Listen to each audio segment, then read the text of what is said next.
What's going on, everyone? It's Greg back with some more Heroic Expedition, and today we have some news on the next patch, and we have some more information on the pets which are coming this week.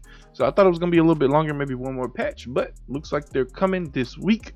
Let's go ahead and get right into the patch notes. They're pretty short and to the point. So first off, we have our new features. No, I'm sorry, you know we always start off by saying you're gonna get your 500 gems or diamonds. So you know, we at that one time we got that 1,000. I don't remember if it was just down longer or what, but that's fine. We're getting our usual 500. New features: Spirit Pet is now open. A group of lovely spirit pets are attracted by adventurers' bravery and are eager to join the adventure. Go to Manor and check the Spirit Bened in the upper left corner. So I believe this is a new permanent building that's going to be in the upper left hand corner, whereas on like the upper right hand corner we have the tower. So we then have our event info. We have Eden's Horde, which is our new event, and there's not too much details on it. We just know that there's a lot of, there's a few gold coins in the picture, so I'm guessing some resources. Hopefully we also get some elixir here, but we might need a lot of gold for those pets. We'll have to wait and see.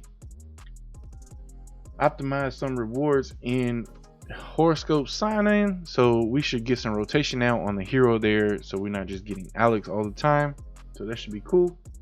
Added the amount display of own Stardust and in decomposition screen in Genesis Midgard. That's not a big deal. I had mine set to automatic. I never even go to that screen. Honestly, don't see what the point is. They should just made it automatic from the get-go, since you can't do anything else with those heroes. And that's all the information on the update. So what else do we have? Well, I actually recorded this video already, but they then posted some more information. And this is the information on the individual pets. Now, like I said, I recorded this video and they had gave us some little translated information in our little content creator chat, and yeah, I didn't know we were going to get some very clear, more concise English information, so I just was like, let me go ahead and re-record this.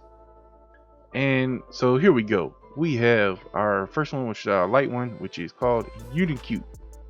Interesting name. It says when Unicute jumps from the cliff, its tail will pull the bright light and shadow, and the single horn in front of its forehead is the source of its power. Alright, so that little horn right there, that's the power.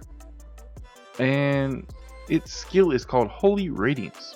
All allies gain certain damage reduction of several rounds. All allies? Why would your allies get a oh, maybe it's like, a shield essentially. There is a chance to purify several random debuffs from all allies. Okay, this is the purification pet. Purify allies gain a shield equal to a certain percentage of the average max HP of all allies in the battle for several rounds. Back row allies also gain bulwark for several rounds, and what that does while in effect negates the control effect once. So it can negate one debuff, so maybe like one of Margaret's stack.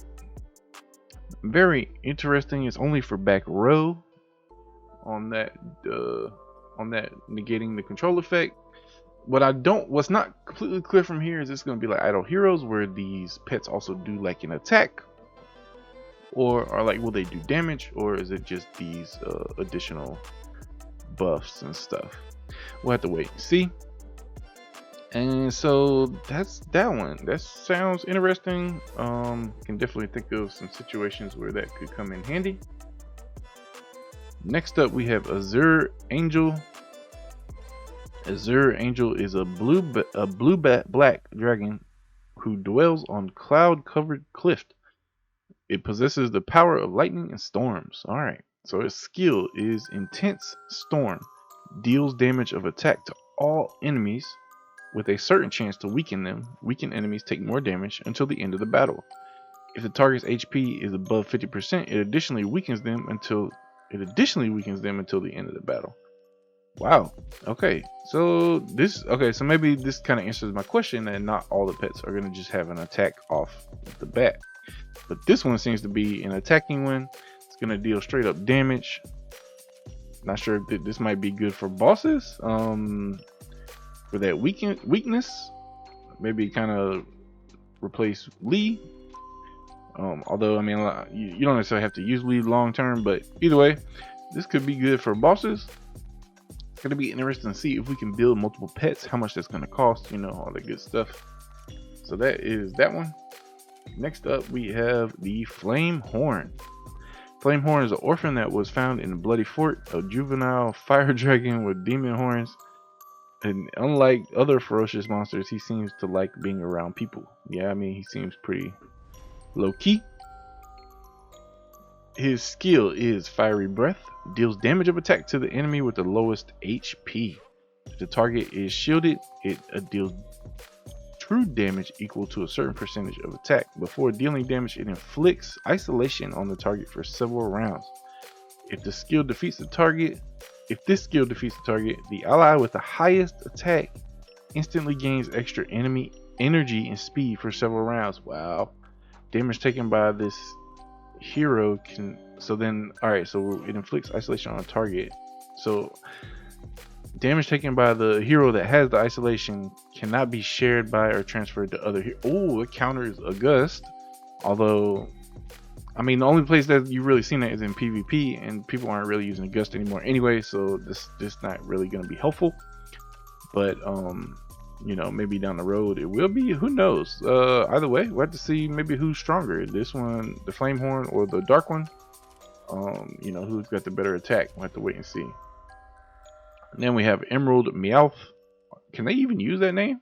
Meowth? That's into the Pokemon? Emerald Meowth is a small animal with the wings of Actius ningapona. I don't even know how to say that. They dwell on massive trees and utilize their wings for concealment. They like collecting morning dew. Vapor Mist is the skill. Heals some allies with the lowest HP for a certain percentage of the spirit pet's max HP. If the target's HP is below 30%, it additionally restores HP equal to a certain percentage of the spirit pet's max HP. Meanwhile, all back row allies gain an extra attack bonus for several rounds. Interesting, very interesting. This could change. Like, I could definitely see some meta shifts with these things. I don't know what to wait and see. Right now, that Meryl and Sarah combo is pretty nasty, and we'll have to see if this can help some things out. But this attack boost to, you know, back row, it's gonna make you rethink who you have in what position. Like for me in particular, I currently have Matthew on the back row. If I wanted to use this pet, I'd probably move Matthew to the front row and put more of a damage dealer on the back row, increase that attack. So either way, heal sounds great. I mean, I think this one's going to be probably super effective for adventure, maybe ruins. Man, like, I feel like these pets are going to have different uses in different modes, and we could see some great progression in the game. And last but not least, we have the Fairy Fungus. Probably one of the more interesting choices out of all the pets. Plague Swamp is home. Look, the story is longer than the skill. Alright, so Plague Swamp is home to Fairy Fungus. They can collect deadly miasma in their mushroom hats and convert it into mushroom spores when under danger. Fairy Fungus can disperse those spores, give itself a chance to escape. Alright, Mushroom Spore is the skill. There is a chance to silence back row enemies for several rounds and reduce their healing received for several rounds. Meanwhile, reduces their energy. Ooh, okay. So this one's definitely interesting. Maybe seems to be, again, I can see some uses in adventure. But you know, the questions I have now are, you know, what's the energy look like for the pets? When do they actually come out? You know, if they're not gonna come out to like round 2, like I'm thinking of like idle heroes, they don't come out right away. So and PvP is getting pretty quick now, so if they don't come out fast enough, then you know, what's the point? So there probably might be only a few viable PvP pets, but these pets overall, I mean, I can see some different uses in adventure, ruins, things like that.